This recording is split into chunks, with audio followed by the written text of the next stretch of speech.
Hello.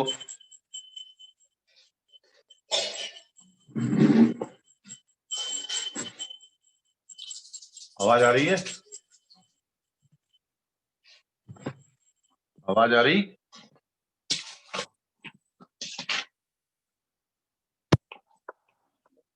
Hello.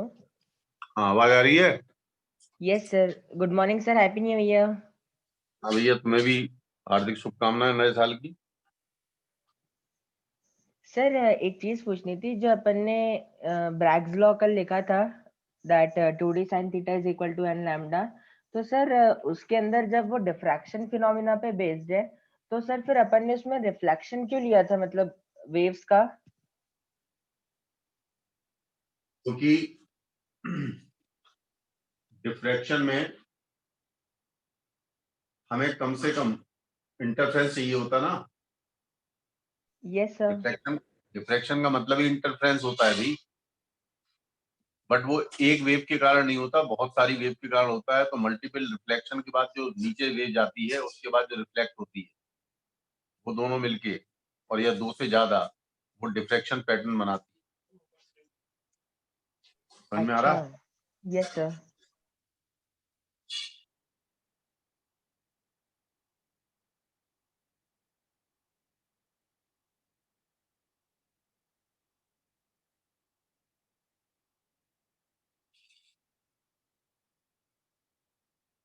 जब भी मैं साफ एक गिलास साफ बना। हेलो। आज डिस्कस करनी है शीट।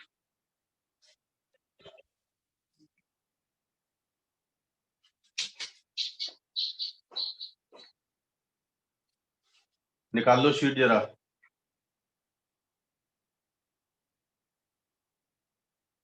बोर्स थ्योरी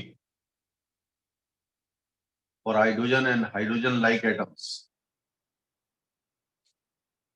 ठीक है। Yes sir. पहला क्वेश्चन हो गया।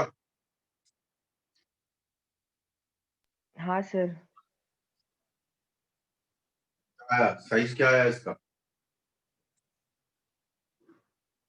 सर जस्ट ए सेकंड, मैं कॉपी में देख के बता रहा हूँ।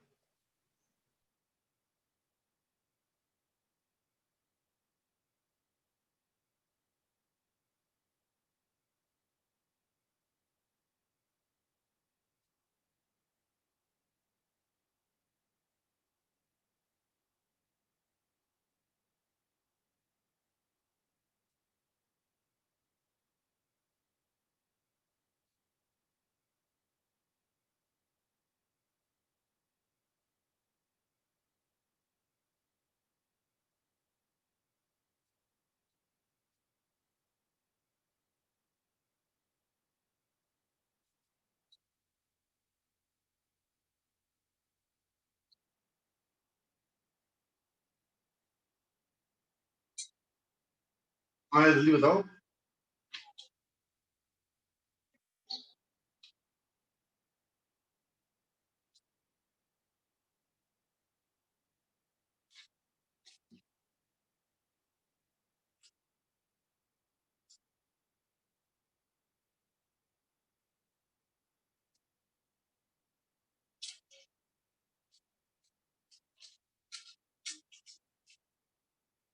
क्या आया जल्दी?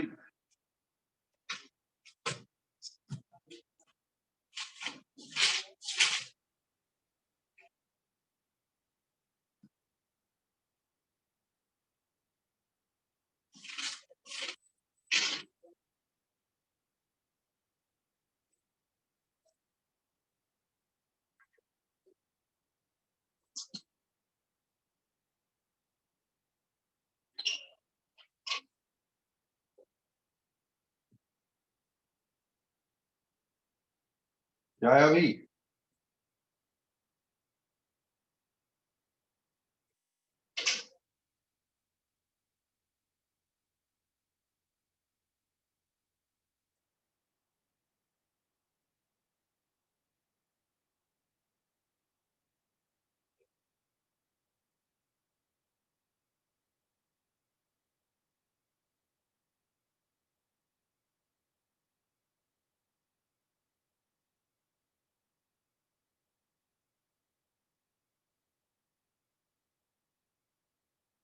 देखना यार किसी को मैसेज आया क्या?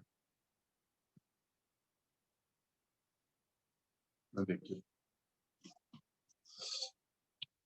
नहीं मैसेज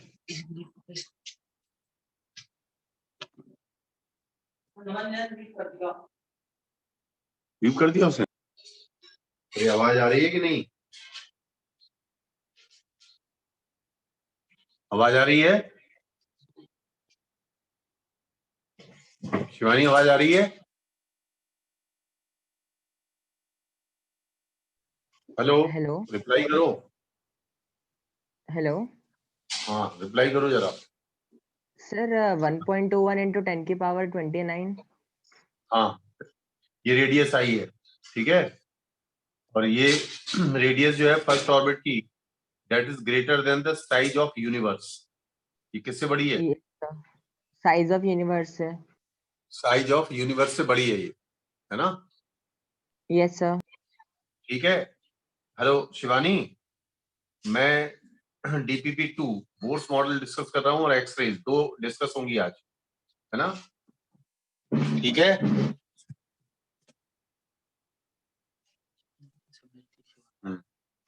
शिवानी आवाज आ रही मेरी? चैट बॉक्स पे रिप्लाई कर दो। और स्मृति आवाज आ रही है मेरी? आवाज आ रही है मेरी स्मृति? Yes sir. हाँ, नव्या ने ज्वाइन नहीं किया अभी, नव्या से पूछ लो जरा, क्योंकि ये इंपॉर्टेंट शीट है। Yes sir. हाँ कहना उससे, कहना तुरंत ज्वाइन करो, कहना अब ये नहीं छोड़ो, एक भी क्लास नहीं छोड़ो, क्योंकि ये इंपॉर्टेंट शीट्स है सारी। देखिएगा, आज मैं मोस्टली डिस्कस करूंगा किसकी शीट, लाइन से डिस्कस कर रहा हूं आज मैं। तो applies Bohr's atomic model, first question था डीपीपी 2 का। Estimate the first Bohr's orbit of hydrogen atom if electron and proton are bound by gravitational attraction. Actually Bohr's ने हाइड्रोजन एटम में जो कहा था, बोर्स ने जो कहा था, उसने कहा था 1/4 pi epsilon naught Z e square, Z e square, Z 1 होता है हाइड्रोजन के लिए, तो Z e square upon are square is equal to m we square by r. Centripetal force is provided by the attraction force of nucleus and electron. लेकिन उसने कहा ये gravitational force की तरह लीजिए। जब ग्रेविटेशनल फोर्स लेंगे तो यही वाला फोर्स हो जाएगा मास of electron into mass of proton. यहाँ पर न्यूक्लियस का एटॉमिक नंबर नहीं आएगा, बल्कि दोनों के मास आएंगे। Mass of proton upon are square is equal to m we square by r. और दूसरा है m we are equal to n h by 2 pi. अब उसने फर्स्ट ऑर्बिट कहा है तो एच अपॉन 2 पाई। जब इनको हम सॉल्व करते हैं फर्स्ट और सेकंड को, v को रिप्लेस करते हैं, r निकालते हैं, तो जब r आता है वो r आता है 1.2 इंटू 10 की पावर 29 मीटर्स। अब 10 की power 29 metre that is greater than the size of universe. यानी अगर हम इलेक्ट्रॉन और प्रोटॉन के बीच में इलेक्ट्रोस्टैटिक अट्रैक्शन फोर्स की जगह अगर ग्रेविटेशनल फोर्स लें, तो radius of first orbit of electron 10 की पावर 29 मीटर आएगी, which is greater than the size of universe. Clear है? अरे भाई क्लियर है? Yes sir. Yes sir. समझ में आया? अच्छा, दूसरा क्वेश्चन सर देखो, उस बहुत समय अच्छा। मेरा नेटवर्क कट गया था, जिससे मैं मतलब कोई बात नहीं, कोई बात। अब दूसरा क्वेश्चन है, estimate the value of n the integer in NH upon 2 pi for planetary motion of the earth around the sun। इसमें थोड़ा डाटा यूज होगा। अगर मान लीजिए ये सन है, ये सन है और सन के चारों तरफ अगर अर्थ रिवॉल्व कर रही है, अब अर्थ की जो रेडियस है जिसपे वो घूम रही है, वो हमें डाटा वहां से लेना पड़ेगा ग्रेविटेशनल फोर्स से, और साथ में इसका टाइम पीरियड जो है टी, वो 365 डेज लेना पड़ेगा। 365 डेज। बात समझ में आ रही है? क्लियर है? Yes sir.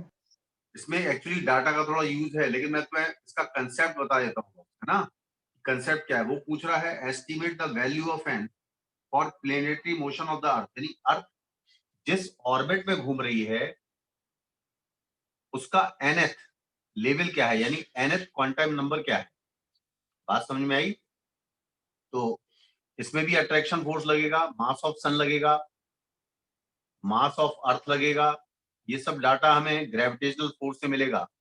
जब आप इसको और रेडियस ऑफ nth ऑर्बिट में radius distance between sun and earth लेना पड़ेगा कि नहीं भाई? Yes sir. लेना पड़ेगा ना। हाँ सर। तो जब आप एंगुलर मोमेंटम की बात करते हैं, एमबीआर, उस रेडियस को रख के एमबीआर की वैल्यू रखते हैं वेलोसिटी की और ये आर की, तो ये आता है करीब 10 की power 70 into h by 2 pi, h by 2 पाई। तो 10 की पावर 70 ये आपका nth ऑर्बिट होगा अर्थ का। नहीं समझ में आया? नहीं आया? हाँ सर। एक तो आपने वो फॉर्मूला रखा, G mass of sun mass of earth upon are square बराबर M we square upon R, और M we are equal to NH upon 2 pi में वी और आर की वैल्यू रखी, मास ऑफ अर्थ की वैल्यू रखी। तो जब हमने इससे कंपेयर किया तो ये 10 की पावर 70 h बाई 2 पाई आया। यानी अर्थ के लिए जो nth नंबर है, nth ऑर्बिट है, वो 10 की पावर 70 है। समझ में आ रहा है? अरे समझ में यस आ रहा सर। है? क्लियर है? अब तीसरा क्वेश्चन देखिए, why do we never speak of quantization of orbit of planets around the sun? ये बहुत इंपॉर्टेंट है। अब सोचिएगा, इसके अगला वाला जो ऑर्बिट होगा वो 10 की पावर 70 प्लस 1 होगा। इसका नेक्स्ट ऑर्बिट क्या होगा? 10 की पावर 70 प्लस 1, और 10 की पावर 70 प्लस 1 और 10 की पावर 70 में एनर्जी अप्रोक्सीमेट सेम होगी। यानी 10 की पावर 70th ऑर्बिट और 10 की पावर 70 प्लस 1, ये अप्रोक्सीमेट 10 की पावर 70 के बराबर ही होगा। यानी इन दोनों एनर्जी लेवल में एनर्जी का डिफरेंस बहुत स्मॉल होगा। यानी they can be considered as the same energy. अब जब 10 की पावर 70 वाला ऑर्बिट और 10 की पावर 70 प्लस 1 वाला ऑर्बिट अगर सेम एनर्जी पर है, इसका मतलब क्वांटाइजेशन कहाँ हुआ? इसका एनर्जी लेवल और इसका एनर्जी लेवल तो मैच कर गया। तो इसका मतलब प्लेनेटरी मोशन में आप क्वांटाइजेशन ऑफ एनर्जी बोर्स का जो प्रिंसिपल है वो नहीं लगा सकते। नहीं आया समझ में? अरे आया कि नहीं आया? जल्दी यस बोलो। सर। अरे बाकी लोग बोले प्लीज। शिवानी Yes, आया? sir. और शिवानी आया? नव्या प्रेजेंट है क्या? हेलो? हाँ, तो ये मैं बोर्ड्स की डीपीपी 2 डिस्कस कर रहा हूँ। एक एक क्वेश्चन डिस्कस करूंगा, क्योंकि ये अगर आ गई आपको तो ये फिर एटॉमिक फिजिक्स बहुत अच्छी हो जाएगी। और एक्सरेज है वो करूंगा डिस्कस, और फोटो इलेक्ट्रिक इफेक्ट वो कल डिस्कस करेंगे। कल 2 शीट देंगे। तो ये समझिए, क्वेश्चन बहुत बढ़िया है। उसने कहा अगर अर्थ को और मास ऑफ सन के अबाउट घूम रही है, तो प्लेनेटरी मोशन में हमें ये पता करना था कि अर्थ जिस ऑर्बिट में घूम रही है उसका nth नंबर क्या है। इसमें कुछ डाटा हमें अपने ग्रेविटेशन वाले चैप्टर से लेने पड़ेंगे। यानी mass of earth, mass of sun, distance of earth from sun, ये सब लेके, और टाइम पीरियड 365 डेज। तो 365 डेज लेके हम स्पीड निकाल लेंगे, आर दिया है। तो जब आप एमवीआर करते हैं तो NH अपॉन 2 पाई करते हैं, तो जब इससे कंपेयर करते हैं तो 10 की पावर 70 आता है। तो अगली ऑर्बिट होगी 10 की पावर 70 प्लस 1। तो हम ये देखते हैं कि ये अप्रोक्सीमेट 10 की पावर 70 ही आएगा। तो इस वाले एनर्जी लेवल में और इस वाले एनर्जी लेवल में ये दोनों एनर्जी अप्रोक्सीमेट सेम है, यानी इन दोनों की एनर्जी डिफरेंस नहीं है। तो you can't quantize the planetary motion according to Bohr's model. यानी बोर्स मॉडल में फर्स्ट ऑर्बिट में अगर हाइड्रोजन की बात करें 13.6, सेकंड ऑर्बिट में 3.4 एंड सो ऑन, यानी एनर्जी डिफरेंस है। लेकिन यहाँ पर 10 की पावर 70 और 10 की पावर 70 प्लस 1 में एनर्जी का डिफरेंस नेग्लिजिबल है। यानी अगर हम उन एनर्जी का डायग्राम बनाते हैं, अगर हम स्पेक्ट्रोमीटर से स्पेक्ट्रम डायग्राम बनाते हैं, तो we get a continuous spectrum. क्या मिलता है? क्या मिलता है भाई? Continuous continuous spectrum. स्पेक्ट्रम। समझ सर गए बात? ये जो टर्म है, what does it actually mean? Quantization का एक्चुअल मीनिंग क्या होता है? क्वांटाइजेशन का मतलब है कि अगर हम बाजार से साबुन खरीदने गए, अगर हम बाजार से साबुन खरीदने गए तो आप या तो एक खरीदेंगे या दो खरीदेंगे या तीन खरीदेंगे। समझ गए बात को? Yes sir. समझ गए? और अगर हम शक्कर खरीदने गए तो हम 100 ग्राम भी ले सकते हैं, 100.01 ग्राम भी ले सकते हैं, 100.02 ग्राम भी ले सकते हैं। हर मास आपको अवेलेबल है। तो that is continuous and that is quantize. यानी क्वांटाइज का मतलब या तो 1 मिलेगा या 2 मिलेगा या 3 मिलेगा। समझ में आया? एक डेफिनेट एनर्जी लेवल में यस मिलेगा। सर। हर every value is not possible in quantization. Clear है? Yes sir. समझ में आ गया? चलिए। हाँ सर। हाँ, सब लोग बोलेंगे, चैट बॉक्स में लिख देना चाहे। अब मैं दूसरी प्रॉब्लम हो गई कि नहीं हुई? दूसरी प्रॉब्लम हुई कि नहीं हुई? हेलो, जल्दी बोलो, टाइम वेस्ट नहीं करना है। नहीं सर। जल्दी बोलिए। नहीं हुई? ठीक है। Bohr's atomic model does not account for spinning effect produced due to presence of other electrons.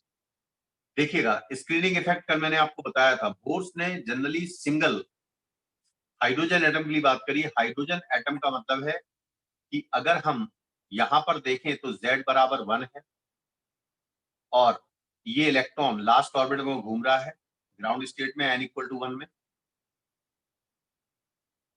ठीक है, अब n इक्वल टू 1 में घूम रहा है। और अगर मैं ये कहता आपसे कि दूसरे इलेक्ट्रॉन्स भी हैं, मान लीजिए कोई ऐसा हमने एटम लिया जिसके अंदर ये 2 इलेक्ट्रॉन है और बाहर वाले ऑर्बिट में 8 इलेक्ट्रॉन है। मेरी बात समझ में आ रही है? आ रही है कि नहीं? Hello hello. Yes sir. अब इस इलेक्ट्रॉन पे एक तो इस इलेक्ट्रॉन के कारण फोर्स लगेगा रिपल्सन का, और बाकी जो इलेक्ट्रॉन घूम रहे हैं उनके कारण फोर्स लगेगा, और एक न्यूक्लियस का अट्रैक्शन फोर्स होगा कि नहीं होगा? ये जो इलेक्ट्रॉन फर्स्ट ऑर्बिट में रिवॉल्व कर रहा है, इसके ऊपर इसी ऑर्बिट के इलेक्ट्रॉन का एक रिपल्सन फोर्स और बाहर बाहर वाले ऑर्बिट के इलेक्ट्रॉन्स के रिपल्सन फोर्स, यानी कुल मिला के जो नेट फोर्स होगा दैट इज नॉट सेंट्रल। देखिए, 9 इलेक्ट्रॉन के कारण फोर्स इस पर और एक न्यूक्लियस के कारण फोर्स, क्या नेट फोर्स इलेक्ट्रॉन पे अब सेंट्रल रह जाएगा कि अलग किसी डायरेक्शन में होगा? किसी अलग डायरेक्शन अलग। में होगा? होगा कि नहीं होगा? अरे होगा यस कि नहीं सर। होगा? तो उसने इलेक्ट्रॉन पे जो नेट फोर्स माना है, उसने माना है सेंट्रीपिटल फोर्स ही। इलेक्ट्रोस्टैटिक फोर्स, जो सेंट्रीपिटल फोर्स है वो इलेक्ट्रोस्टैटिक फोर्स प्रोवाइड कर रहा है जो न्यूक्लियस करता है। जबकि अगर अदर इलेक्ट्रॉन्स अकाउंट में आप लेंगे तो that force not becomes a central force, वो सेंट्रल फोर्स नहीं रह जाएगा। समझ में आया? समझ में आया? Yes sir. क्लियर है? अब जब ये सेंट्रल फोर्स नहीं रह जाएगा तो पहला पॉस्टुलेट उसका फेल हो गया। पहला पॉस्टुलेट क्या हुआ उसका? हेलो, पहला पॉस्टुलेट क्या हो गया? फेल हो गया ना? फेल। तो इसीलिए उसने लिखा है स्क्रीनिंग इफेक्ट का मतलब है कि अगर मैं बाहर वाले इलेक्ट्रॉन को लूं, बाहर वाले इलेक्ट्रॉन को लूं तो इन दोनों इलेक्ट्रॉन्स को शील्ड मान लिया जाएगा इसके साथ। That shielding is called the screening effect. तो उस समय जेड इफेक्टिव जो होगा वो Z-2 हो जाएगा। हो जाएगा कि नहीं? हो जाएगा कि नहीं हो जाएगा? जल्दी बोलिए। अरे ये यस सर। दोनों इलेक्ट्रॉन नेगेटिव है ना और Z प्रोटॉन पॉजिटिव है, तो टोटल चार्ज जो एनक्लोज है इसके अंदर इस इलेक्ट्रॉन के लिए, क्या वो Z-2 होगा? होगा कि नहीं होगा? होगा कि नहीं होगा? अरे यस हाँ या ना सर। बोलो। हाँ, तो स्क्रीनिंग इफेक्ट में जब Z-2 लेंगे तब इस वाले इलेक्ट्रॉन पे लगने वाला फोर्स भी अब सेंट्रल नहीं रह जाएगा। तो first postulate of Bohr's will fail when we take the atoms of higher atomic number which are not hydrogen like. Clear हुआ? अरे क्लियर हुआ कि नहीं हुआ? सर बट हीलियम में तो सिर्फ 2 ही एटम्स होते हैं, सॉरी 2 इलेक्ट्रॉन्स ही होते हैं ना? 2 इलेक्ट्रॉन हैं। अगर 2 इलेक्ट्रॉन हैं तो 2 इलेक्ट्रॉन में कैसे आता है सुनिएगा। अब जैसे क्वेश्चन है उसका, for an helium atom ground state ionization potential measured experimentally is 24.46 volt.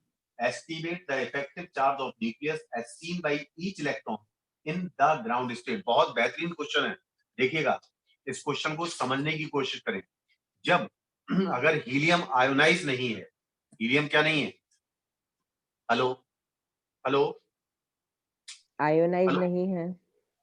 जब हीलियम आयोनाइज नहीं है तो उस समय थोड़ा ध्यान दें कि जिस समय हीलियम आयोनाइज है, ये तो पक्का है, Z को तो आप चेंज कर ही नहीं सकते, Z2 है, और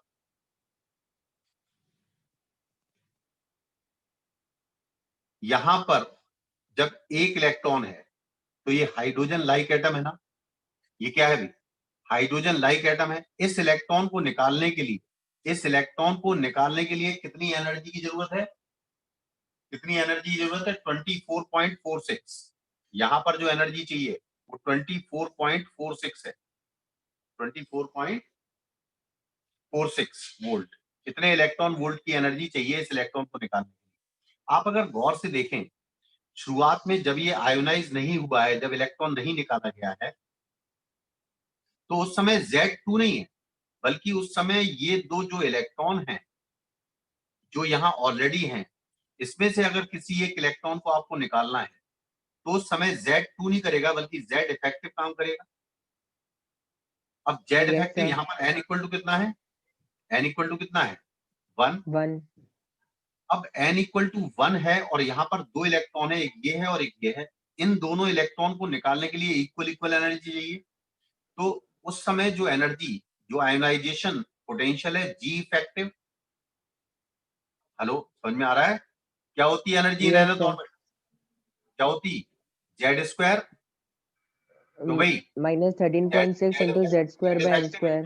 अरे Z इफेक्टिव का स्क्वायर, Z इफेक्टिव यस का सर। स्क्वायर इंटू 13.6, होती कि नहीं, अरे यस होती कि सर। नहीं, और इंटू 2 कर दो। जब दोनों इलेक्ट्रॉन निकाले जाएंगे तो इतनी एनर्जी की जरूरत है इन दोनों को निकालने के लिए। आया कि नहीं आया समझ में, आया कि नहीं, हाँ अरे आया सर। कि नहीं आया, Yes, समझ में आ sir. रहा ना। अब जब एक इलेक्ट्रॉन निकाल लिया और जब एक इलेक्ट्रॉन बचा तो उसको इतनी एनर्जी चाहिए, चाहिए कि नहीं चाहिए, यस अरे सर। चाहिए कि नहीं चाहिए, समझ में आ रहा है ये, अरे चाहिए कि नहीं चाहिए भी, हेलो। Yes sir. और अगर मैं Z को 2 लूं, अगर मैं इस वाले इलेक्ट्रॉन को निकालूं तो इसकी एनर्जी कितनी चाहिए, इस वाले इलेक्ट्रॉन को 24.46 चाहिए, अरे यस सर। चाहिए।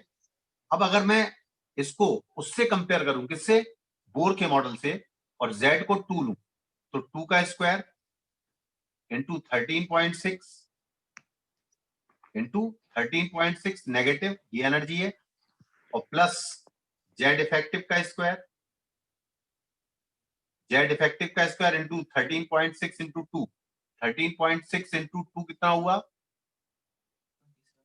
27.2 है ना। ये एनर्जी जो डिफरेंस है दैट इज 24.46। नहीं समझ में आया, नहीं अगर सर। मुझे दोनों इलेक्ट्रॉन निकालने हैं तो मुझे इतनी एनर्जी चाहिए, और एक इलेक्ट्रॉन निकल गया, जब एक इलेक्ट्रॉन निकल गया तो उसको जो एनर्जी चाहिए वो ये थी। इसका मतलब रिमेनिंग वाले इलेक्ट्रॉन को निकालने के लिए, रिमेनिंग वाले इलेक्ट्रॉन को निकालने के लिए इन दोनों का डिफरेंस चाहिए जो 24.46 है।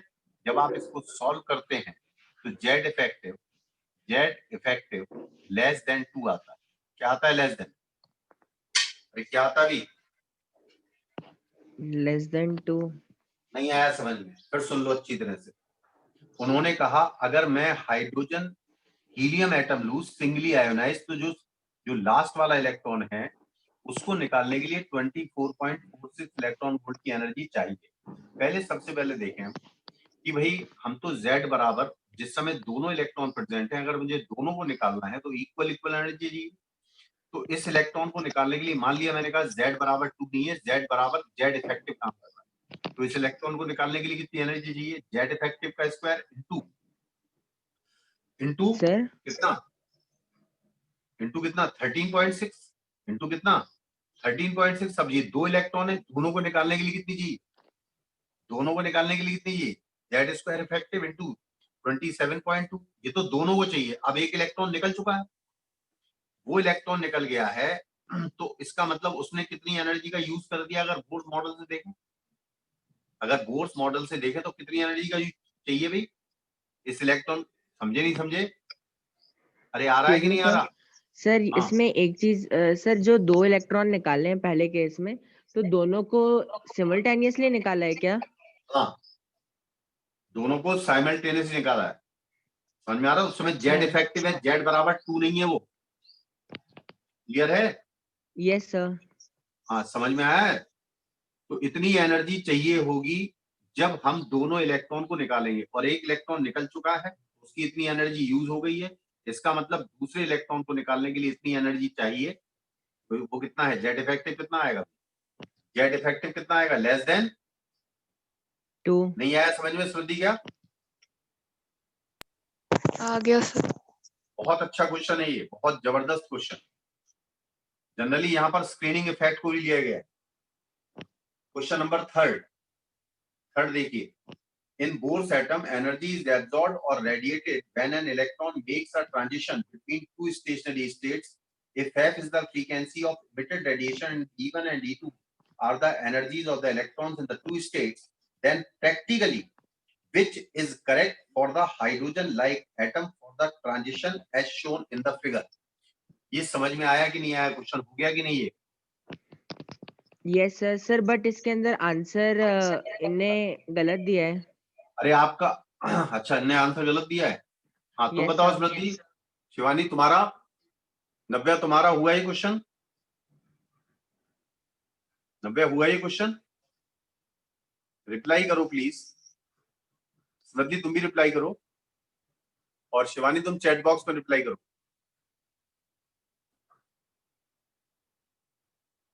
रिप्लाई नहीं कर रहे हैं आप लोग, दिखाइए। सर सबसे बता पहले दीजिए।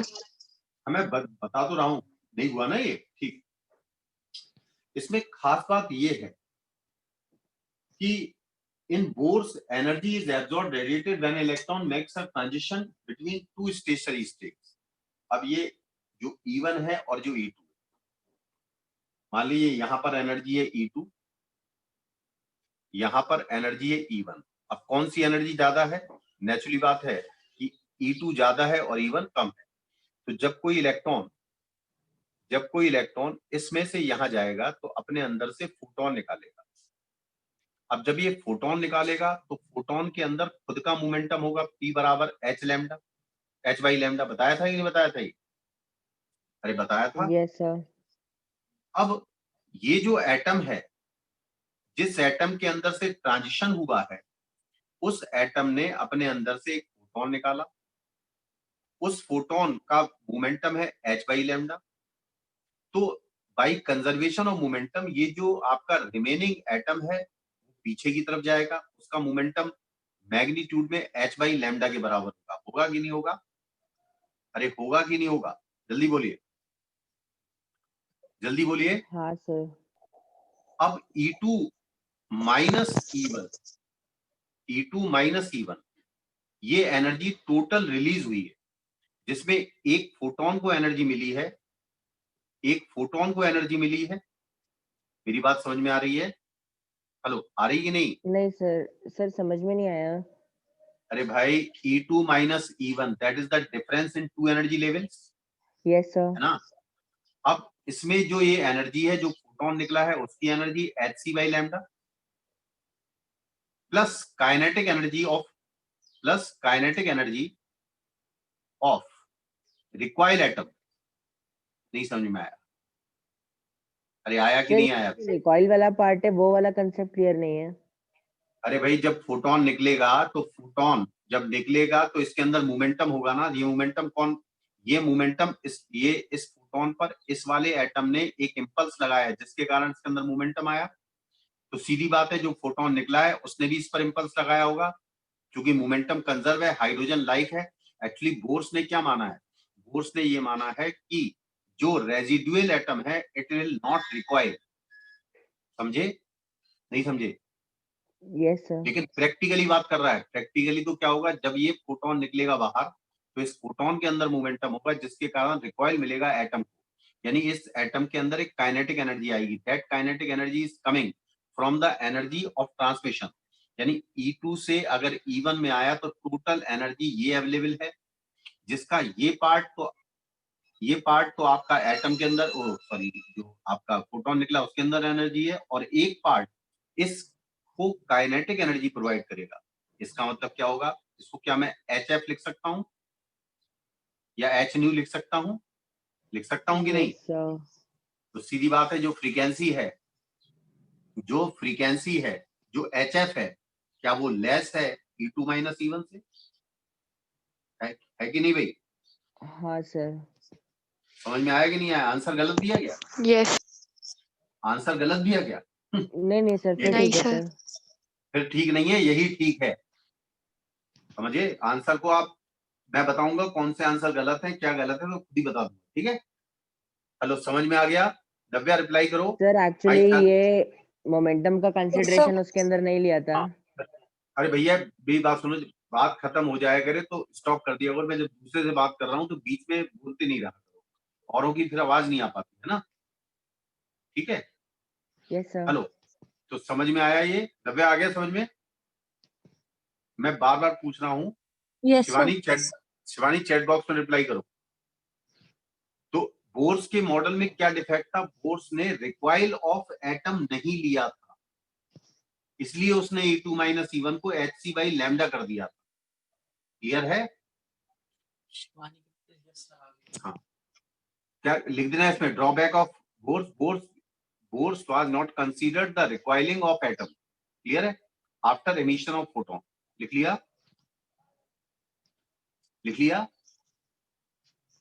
अरे भाई लिख लिया? चलिए, फोर्थ वाला क्वेश्चन देखो।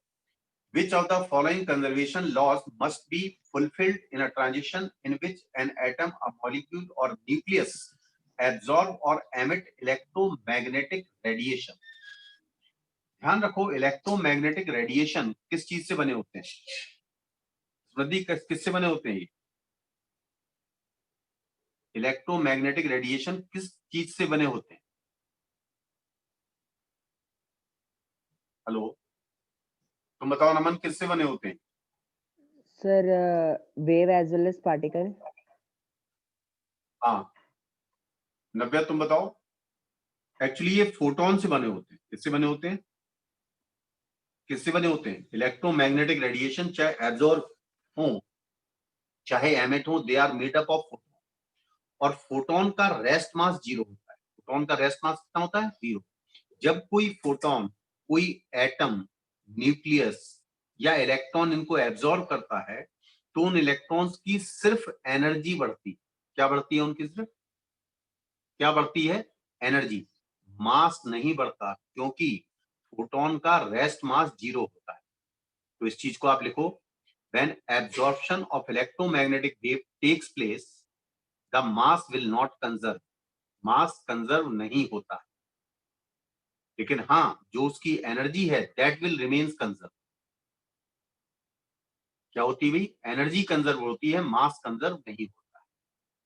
लिख लिया आपने इस चीज को? लिख लिया? क्योंकि उसका कारण क्या है? Rest mass of photon is 0। तो पहला है energy conservation yes, momentum conservation yes, third वाला मोमेंटम मास कंजर्वेशन नो। तो इसमें कौन कौन से ऑप्शन हो जाएंगे? 1 एंड 2। क्लियर है? अरे क्लियर है भाई? Yes sir. चलिए, पांचवा क्वेश्चन देखिए। पांचवें क्वेश्चन का आंसर गलत दिया हुआ है। A beam of fast moving electron accelerated to the potential difference of 10 की पावर 4 वोल्ट। अगर मैं किसी इलेक्ट्रॉन को 10 की पावर 4 वोल्ट से एक्सलेट करूं, इलेक्ट्रॉन कहां से चलता है? Lower potential to higher potential. यानी हायर पोटेंशियल है 10 की पावर 4 वोल्ट और लोअर पोटेंशियल है 0। तो जब ये इलेक्ट्रॉन यहां पहुंचेगा तो इसकी एनर्जी कितनी हो जाएगी? 10 की पावर 4 इलेक्ट्रॉन वोल्ट हो जाएगी कि नहीं? अरे हो जाएगी कि नहीं हो जाएगी भाई? जल्दी बोलिए। इलेक्ट्रॉन जब 0 पोटेंशियल से 10 की पावर 4 वोल्ट पर पहुंचेगा तो पोटेंशियल डिफरेंस 10 की पावर 4 वोल्ट रहा है ना, तो इसकी kinetic energy when it reaches that 10 की पावर 4 वोल्ट इज 10 की पावर 4 इलेक्ट्रॉन वोल्ट। क्यों भाई? क्लियर है? अब उसने कहा है passes through a monoatomic gas at room temperature,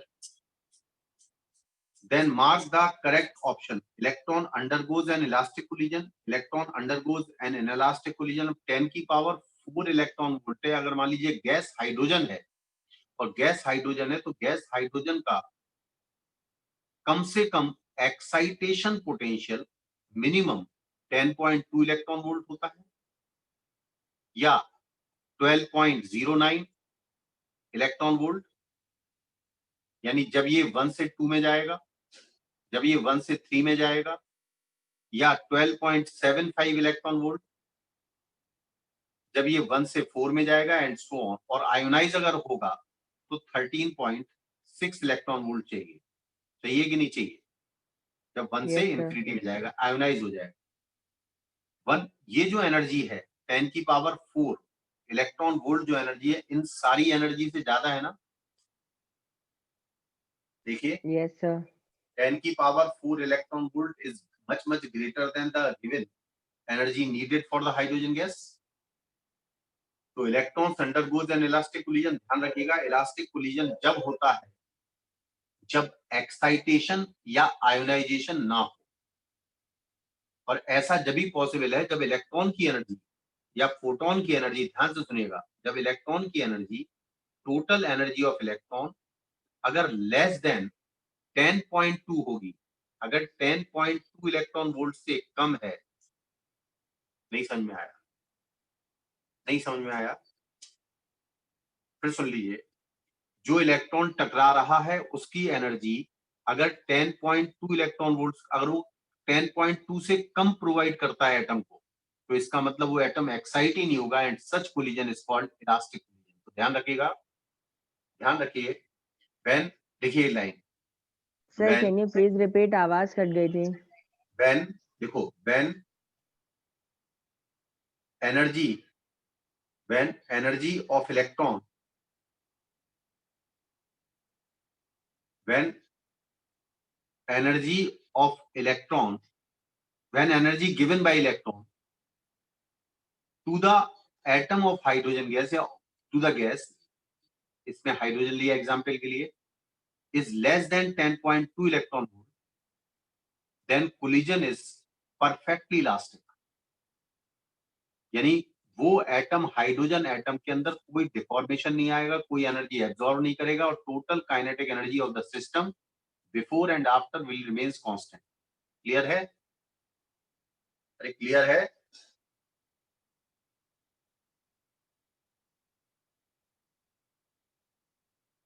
समझ में आया? सर मैं डिस्कनेक्ट हो गया था मतलब आवाज से. हाँ, 10 की पावर, अगर इलेक्ट्रॉन अपनी एनर्जी 10.2 से कम दे सकता है अगर एटम को तो कोलिजन परफेक्टली इलास्टिक होगा. ठीक है. और अगर वो 10.2 से ज्यादा दे सकता है तो कोलिजन मे बी इलास्टिक और मे बी इनइलास्टिक. हो सकता है वो इलेक्ट्रॉन बगैर एनर्जी देके निकल जाए.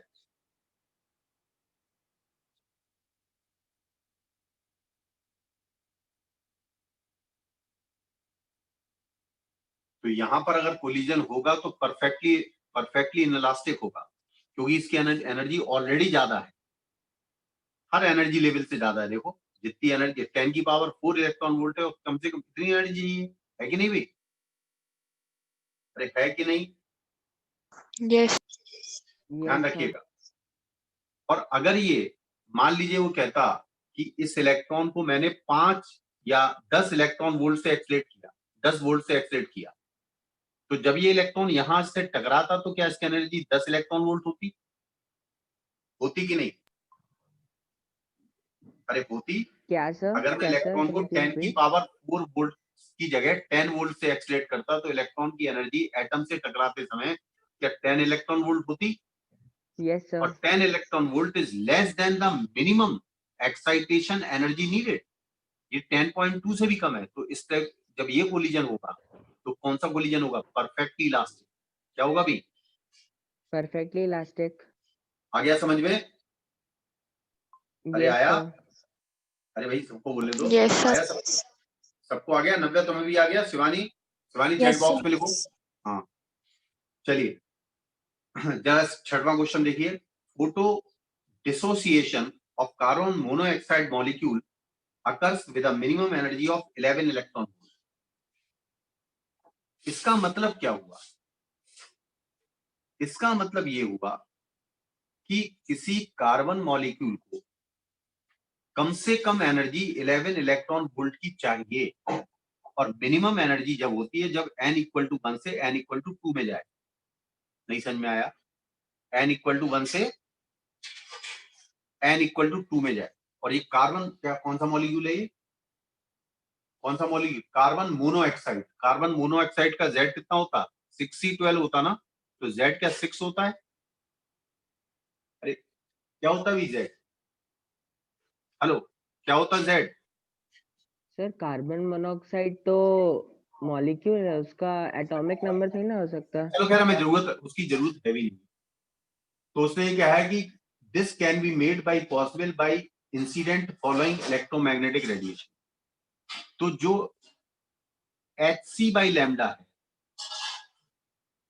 hc/लैम्डा क्या है? वो 11 इलेक्ट्रॉन वोल्ट है ना? तो 11 इंटू 1.6 इंटू 10 की पावर -19 जूल हुआ ना? नहीं समझ में आया? सर अपन अगर डायरेक्टली वो जो 12431 अपॉन ये हाँ, कर दें।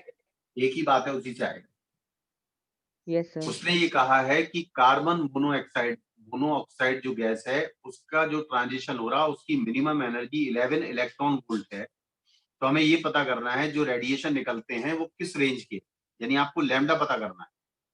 अब लैम्डा इज इक्वल टू होता है 12431 upon energy in electron volt. Energy in electron volt. तो क्या ये डायरेक्ट एंगस्ट्रॉम में आता है रिजल्ट? Yes sir. अरे आता है कि नहीं आता? अरे आता है, जल्दी बोलिए। हेलो। Yes, sir. तो ये करीब करीब 12,000 है, 11 से डिवाइड किया तो करीब 1,000 से थोड़ा सा ऊपर आएगा ना? 1,000 से थोड़ा Yes, सा sir. ऊपर आएगा। 1,000 यस एंगस्ट्रॉम, सर। सीधी बात है। विजिबल रीजन में है 4,000 से 7,000, और 4,000 से पहले 100 एंगस्ट्रॉम तक ये वाली वेवलेंथ क्या अल्ट्रावायलेट रीजन की होती है? 100 एंगस्ट्रॉम से 4,000 एंगस्ट्रॉम के बीच का जो रीजन है, ये कौन सा रीजन है? अल्ट्रावायलेट का है ना? है कि नहीं यस सर। अल्ट्रावायलेट का? कल बताया था ना Yes. हमने। तो ये कौन सा रेडिएशन आएगा? कौन सा रेडिएशन आएगा? ये कौन सा रेडिएशन आएगा? अल्ट्रावायलेट। Ultra. Yes sir. समझ में आ गया? क्लियर है? कोई डाउट है? अरे कोई डाउट तो नहीं है ना? नहीं sir. Nice. 2H atoms in the ground state collides inelastically and are excited to each first excited state. The maximum amount by which their combined kinetic energy is reduced is। देखिएगा, इसको कर लिया, नहीं कर पाए? Yes sir. तुम लोगों ने कर लिया, नहीं कर पाए? हेलो, हुआ कि नहीं हुआ? ये ट्राई किया था? सर हर एक के लिए मतलब मैक्सिमम 10.2 ले लिया तो उस हिसाब से 20.40 इलेक्ट्रॉन वोल्ट आ गया था। देखिए ये एच एटम है, दोनों ग्राउंड स्टेट में है, दोनों कोलाइड कर रहे हैं, दोनों कोलाइड कर रहे हैं, ठीक है? और कोलाइड करने के बाद उसने पूछा है 2H atoms in the ground state collides inelastically and are excited to reach first excited state। मान लीजिए अपोजिट डायरेक्शन में थे। अब अगर अपोजिट डायरेक्शन में थे और दोनों ही एक्साइटेड स्टेट में पहुंच गए, यानी इसको भी कितनी चाहिए? 10.2 इलेक्ट्रॉन वोल्ट की एनर्जी मिनिमम, इतनी चाहिए, और इसको भी 10.2 की चाहिए। और ये 10.2 इलेक्ट्रॉन वोल्ट की एनर्जी जब ही आएगी जब इनके अंदर कोई काइनेटिक एनर्जी होगी, यानी इसकी काइनेटिक एनर्जी और इसकी काइनेटिक एनर्जी, यानी टोटल काइनेटिक एनर्जी 2K है, और पूरी की पूरी काइनेटिक एनर्जी एब्जॉर्ब कर ली जाए, यानी पूरा परफेक्ट इलास्टिक कोलिजन हो, और ये 2K जो है वो इन दोनों एनर्जी के सम के बराबर हो, यानी 20.4 हो। कितना हो? Hello hello, yes sir. अरे भाई कितना हो, समझ में आ रहा है कि नहीं आ रहा है? ये आ रहा है? शिवानी, आया समझ में? आ गया समझ में कि नहीं? चैट बॉक्स में लिख दो। देखिएगा, फिर सुन लीजिए। दो हाइड्रोजन एटम इनलास्टिक कोलाइड करके फर्स्ट एक्साइटेड स्टेट में पहुंचे। तो फर्स्ट एक्साइटेड स्टेट में पहुंचने के लिए कितनी एनर्जी चाहिए? 13.6 ग्राउंड में, 3.4 पहले वाले में, तो कितना डिफरेंस हुआ? 10.2 का। इसको भी 10.2। जो इनके अंदर काइनेटिक एनर्जी थी, वो काइनेटिक एनर्जी टोटल लॉस होके अगर, तो कम से कम इतनी एनर्जी तो चाहिए दोनों की काइनेटिक एनर्जी मिला के, तब इनको 10.2 और 10.2 मिलेगी। क्लियर हुआ कि अब भी नहीं हुआ? अरे अब आया? रिप्लाई करो प्लीज। Yes sir. अरे रिप्लाई करो जरा। Yes. शिवानी, चैट बॉक्स में रिप्लाई कर दो। और नव्या, तुम्हें समझ में आ गया ये? अगर वो ये कहता कि एक हाइड्रोजन एटम तो फर्स्ट से थर्ड में पहुंच गया और एक हाइड्रोजन एटम फर्स्ट से सेकंड में पहुंच गया, तो कितना लॉस होता? जो फर्स्ट से थर्ड में पहुंचा उसको 12.09 चाहिए, और जो फर्स्ट सर से सेकंड में पहुंचा 12.09 उसको प्लस 10.2 चाहिए। 10.2। 10.2 चाहिए। तो उस समय जो एनर्जी होनी चाहिए इन दोनों की, वो उन दोनों का समेशन नहीं होनी चाहिए, बल्कि उससे ज्यादा होनी चाहिए। क्यों होनी चाहिए ज्यादा? क्योंकि वो पार्शियली इनलास्टिक होगा। ऐसा होगा, वो पार्शियली इनलास्टिक, यानी उसकी एनर्जी बहुत ज्यादा होगी। क्लियर हुआ? अरे क्लियर हुआ कि नहीं हुआ? Sir once more please. अगर मान लीजिए एक हाइड्रोजन एटम तो पहुंच गया फर्स्ट से थर्ड में और एक हाइड्रोजन एटम फर्स्ट से सेकंड में, तो सीधी रात लॉस कितना हुआ? 12.09 का इसमें हुआ, 10.2 का इसमें हुआ। तो एनर्जी नीडेड फॉर एक्साइटेशन कितना हुआ? 12.09 प्लस 10.2, यानी करीब 22.3 हुआ अप्रोक्सीमेट। हुआ कि नहीं हुआ? Yes sir. तो बस ये एनर्जी दोनों अब अलग अलग एनर्जी का डिस्ट्रीब्यूशन है, यानी इसको एनर्जी ज्यादा मिल गई, इसको कम मिल गई। ठीक है, क्लियर है? तो वो कोलिजन कैसा होगा? वो कोलिजन होगा पार्शियली इनलास्टिक। कैसा होगा वो? Partially equally share. इनलास्टिक। समझ में आ रहा है? आठवां क्वेश्चन पढ़े सब लोग। सर 8वां डाउट है। आठवां तो मैं एक्सप्लेन कर चुका हूं। For the ground state the electron in hydrogen atom has an angular momentum of h upon 2 pi according to simple Bohr's angular momentum is a vector and hence there be infinitely many orbits with the vector pointing in all possible directions in reality. This is not correct because कल बताया था मैंने, Bohr's model gives incorrect value of angular momentum। उसका reason ये है कि आप electron के अंदर खुद का भी स्पिन होता है, यानी एक स्पिन एंगुलर मोमेंटम भी होता है। उसने केवल ऑर्बिटल एंगुलर मोमेंटम लिया, उसने सिर्फ एमवीआर लिया है।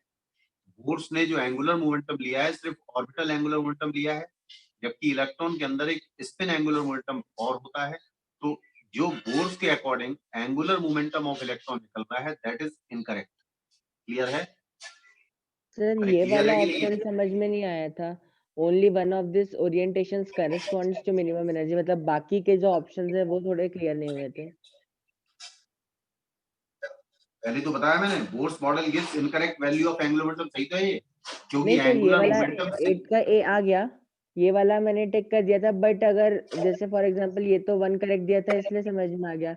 अगर मल्टी करेक्ट में दिया होता तो सर ऑप्शन, बाकी ऑप्शन का मतलब समझ में नहीं आ रहा था। जैसे हाँ, only one of this orientation corresponding to minimum energy. Actually उसने ये लिखा है only one of these orientations corresponding to minimum energy. एक तो इसके स्पिन के कारण भी जो एनर्जी होगी कि नहीं होगी, जो उसने ली ही नहीं है, नहीं समझे? और दूसरी बात और मैंने कल बताई थी आपको कि ये इलेक्ट्रॉन जो है उसने उसका मोमेंटम और पोजीशन बताई है। उसने इलेक्ट्रॉन का मोमेंटम बताया और पोजीशन बताई है, यानी हाइजेनबर्ग के अनसर्टेनिटी प्रिंसिपल को फील किया है। नहीं समझे? हाँ सर।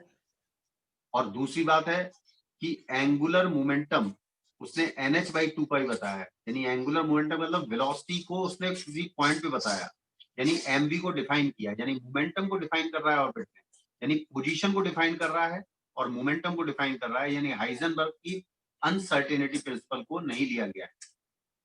जबकि एनर्जी जो है दैट इज नॉट, उसने क्या लिखा, only one of these orientations corresponding to minimum energy. Actually जो उसने एनर्जी को एक जगह बाइंड कर दिया, जबकि यहाँ पर वेव फॉर्म निकलता है। क्या निकलता है? क्या निकलता है? ध्यान से सुनो, क्या निकलता है इसके अंदर? जब इलेक्ट्रॉन रिवॉल्व होता है तो एनर्जी मैटर वेव से, अभी हालांकि मैटर वेव पढ़ाऊंगा मैं, मैटर वेव से energy is not considered with this electron only, but it is distributed in a region. समझ में आ रहा है? Yes sir.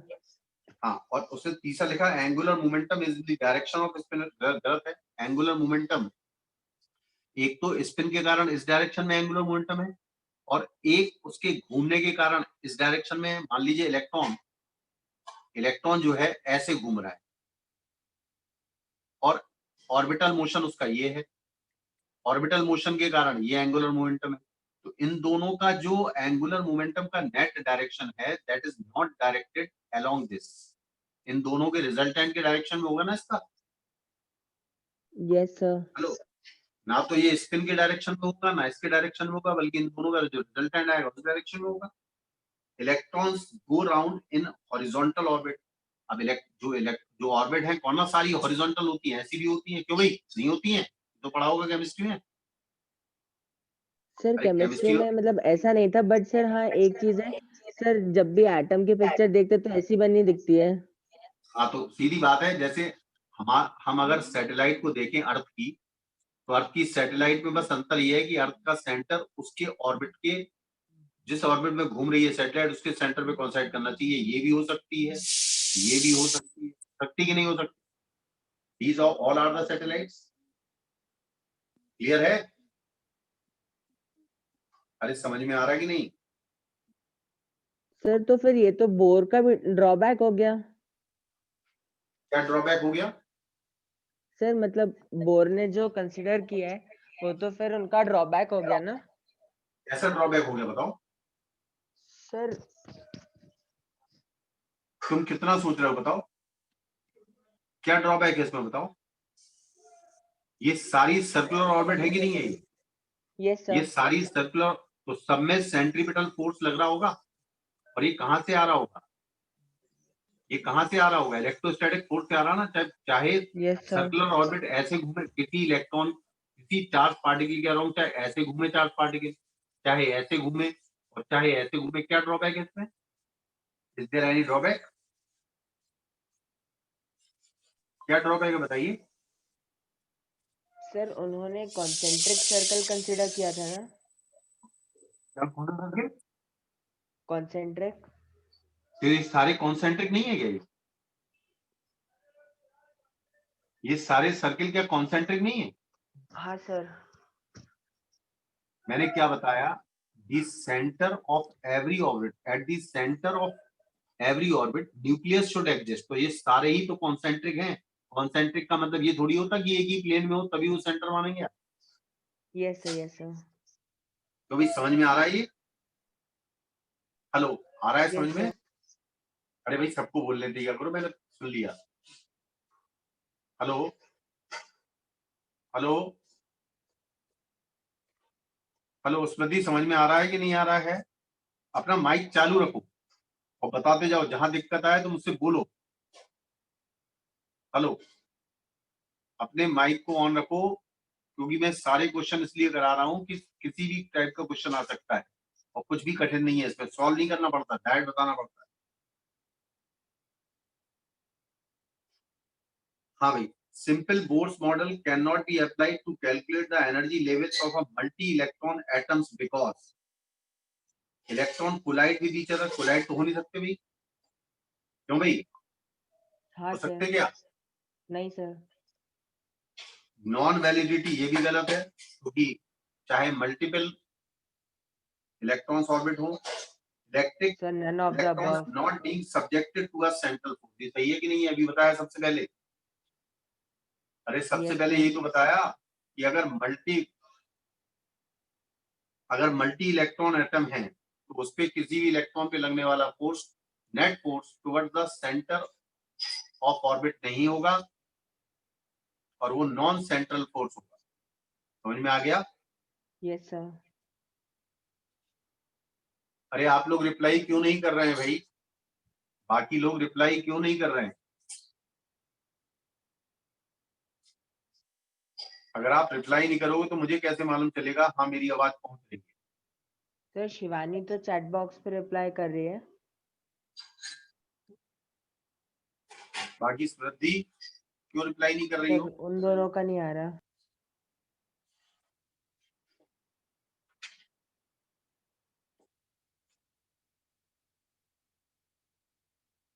Hello, reply. अरे आप लोग रिप्लाई नहीं कर रहे। 10th वाला क्वेश्चन, 10th वाला हो गया कि नहीं? मुझे बता दो तो जाओ, हुआ कि नहीं हुआ? सर बट 9th वाले के अंदर ऑप्शन डी दिया है उनने आंसर। आंसर देखो, आंसर नन जरा। Of the above. हाँ सर उनने नन ऑफ द अबव दिया है।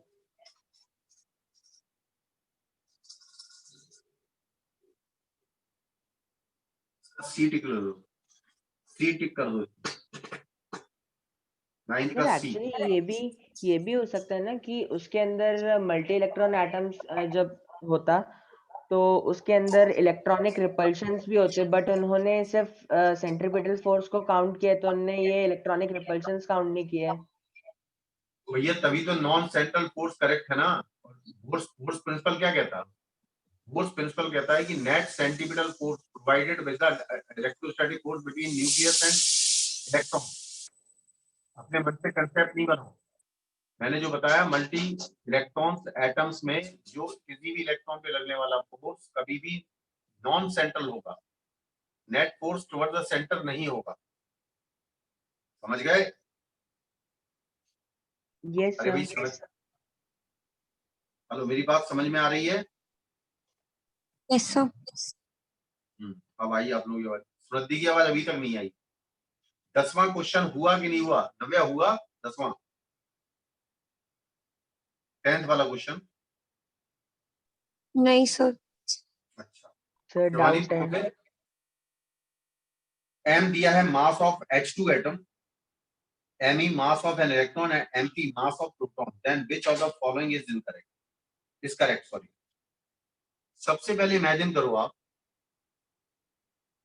सबसे पहले आपने जब हाइड्रोजन एटम को बनाया होगा तो एक प्रोटॉन और एक न्यूट्रॉन, सॉरी प्रोटॉन और इलेक्ट्रॉन, मान लीजिए एक प्रोटॉन है और एक इलेक्ट्रॉन है, ये सबसे पहले रहे होंगे इन्फिनिटी में। कहाँ रहे होंगे? इन्फिनिटी में रहे होंगे भी। अरे रहे होंगे। फिर यस सर। ये प्रोटॉन तो न्यूक्लियस के अंदर रहा और इलेक्ट्रॉन यहां पहुंच गया, ये ऑर्बिट पे चक्कर काटने लगा। शुरुआत में इसकी पोटेंशियल एनर्जी जब ये इंफिनिटी पर है तो पोटेंशियल एनर्जी जीरो है। कितनी है पोटेंशियल एनर्जी? कितनी है? जीरो। जीरो। और जब ये चक्कर काटने लगा तो एनर्जी हो गई 13.6 इलेक्ट्रॉन वोल्ट नेगेटिव। हो गई भी? अरे हो गई कि नहीं? Yes sir. यानी इतनी एनर्जी रिलीज हुई, इतनी एनर्जी क्या हुई? रिलीज। मेरी बात समझ में आ रही है सबको? आ रही है कि नहीं? अरे आ रही है? Yes sir. अरे भाई सबको बोल लेने दिया करो भाई। मैंने तुम्हारी तो आवाज सुनी ली और बाकी लोग मुझे सुनने क्यों? भाई आ रही है मेरी बात समझ में? Yes sir. हाँ, क्योंकि 13 पॉइंट्स पहले शुरुआत में जब वो इन्फिनिटी पर है तो पोटेंशियल एनर्जी कितनी है इन दोनों की, 0, और बाद में जब एक बाइंड सिस्टम बन गया तो एनर्जी कितनी है, -13.6। अब -13.6 इलेक्ट्रॉन वोल्ट एनर्जी को अगर मैं मास में कन्वर्ट करूं तो 13.6 इंटू 1.6 इंटू 10⁻⁻19, समझ में आ रहा है? ये जूल में आ गया ना? यस सर, किस में आ गया ये? जूल में। जूल में। अब 13.6 इलेक्ट्रॉन वोल्ट जूल में आ गया। अब इसके करस्पॉन्डिंग जो मास होगा वो मास कितना होगा? इज अगर मैं equal to c mc square से स्क्वायर डिवाइड कर दूं, किससे डिवाइड कर दूं? c square. समझ में आ रहा है? यस आ रहा है सर। कि नहीं? यानी सीधी बात है, mass of proton plus mass of electron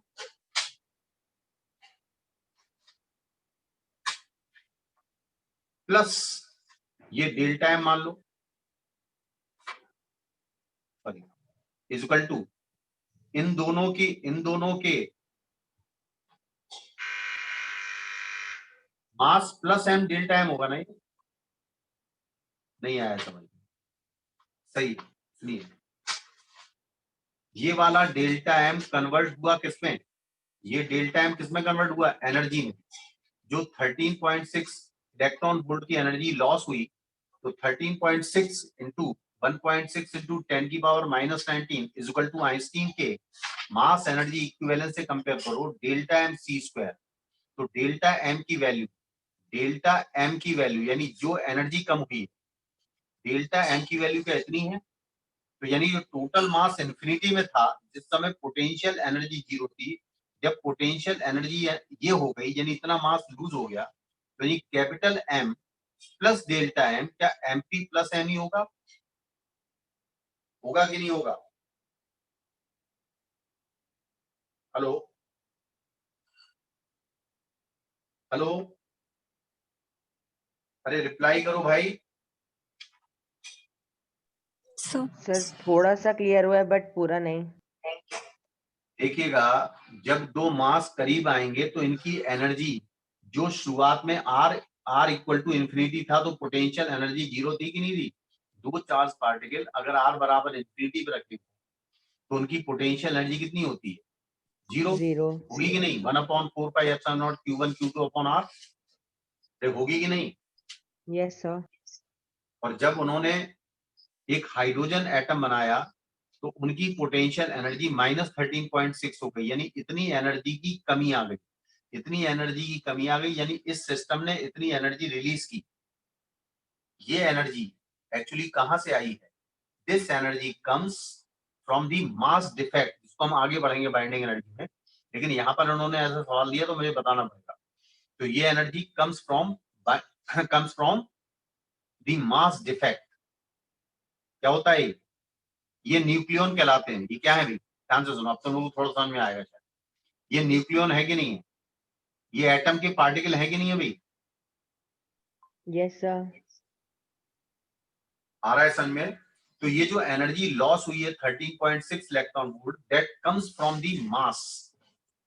तो जो इफेक्टिव मास कम हुआ है उसको जूल में बदल लो, बराबर mc स्क्वायर कर दो, तो delta m is the mass reduced. तो टोटल मास जो mp प्लस me था, अब जो मास ये बचा यानी इन दोनों का समेशन, जो प्रेजेंट मास है रेस्ट मास वो, और वो मास जो एनर्जी में कन्वर्ट हुआ, इन दोनों के सम के बराबर होगा कि नहीं होगा?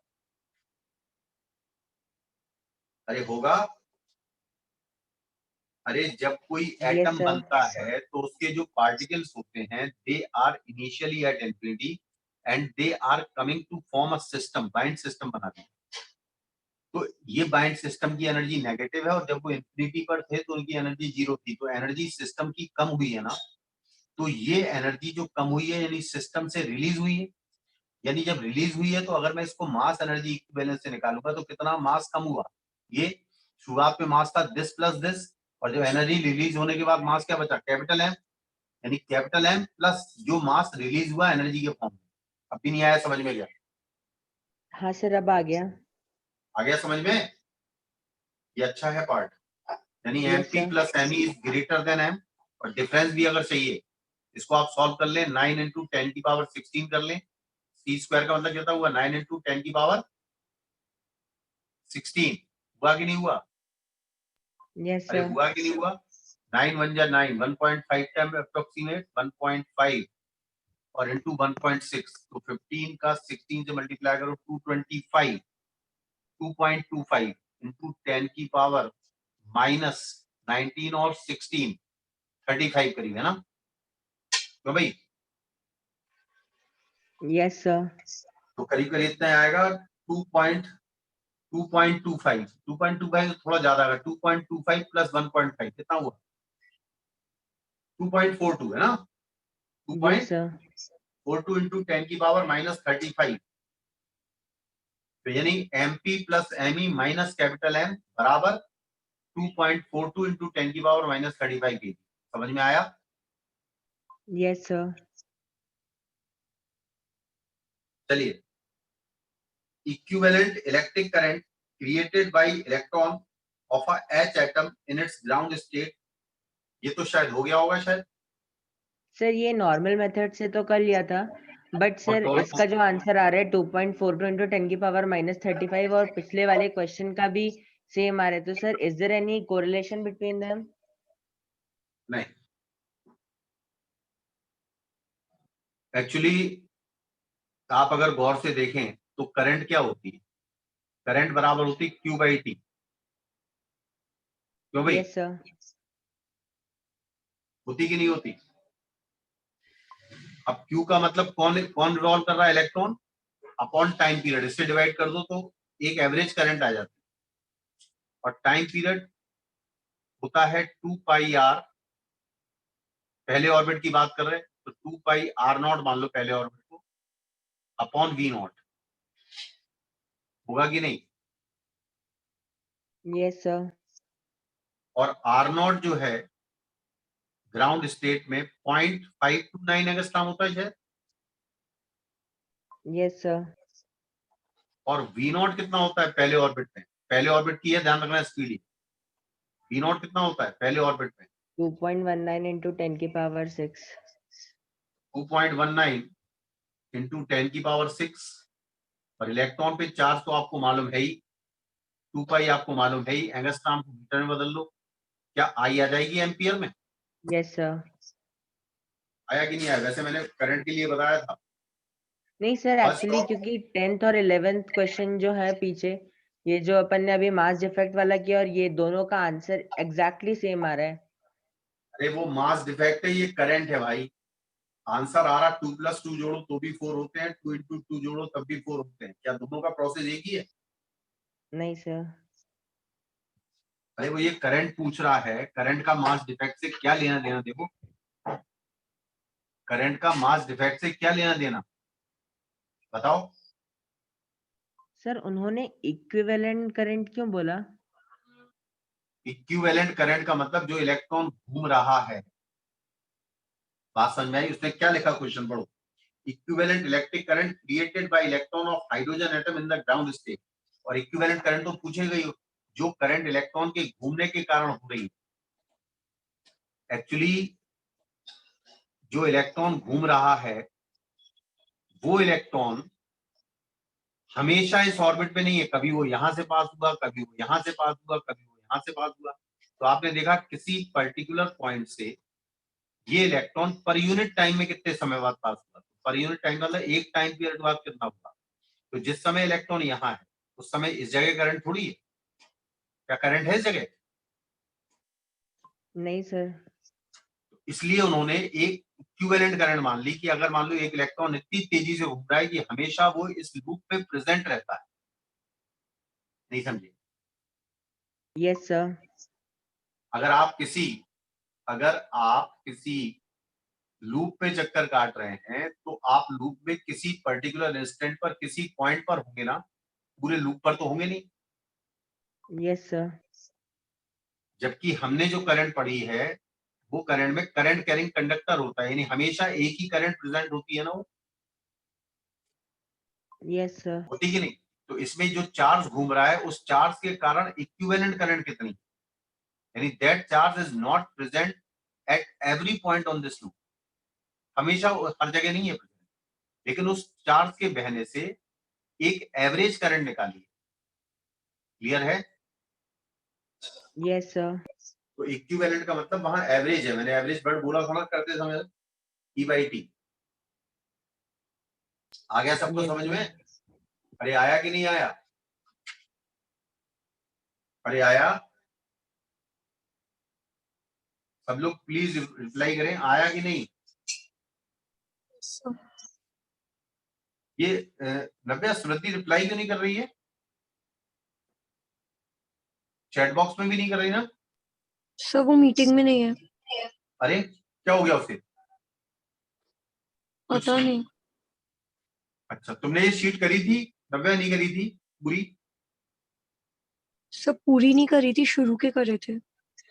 अच्छा, ये अब 12 से लेकर के सुनो, 12 से लेकर के 23 तक, 12 से 23 तक और एक्सरेज कल डिस्कस कर लें, ठीक है? आज आप लोग भी एंजॉय करो नए साल का, नए साल की शुभकामनाएं सबको, है ना?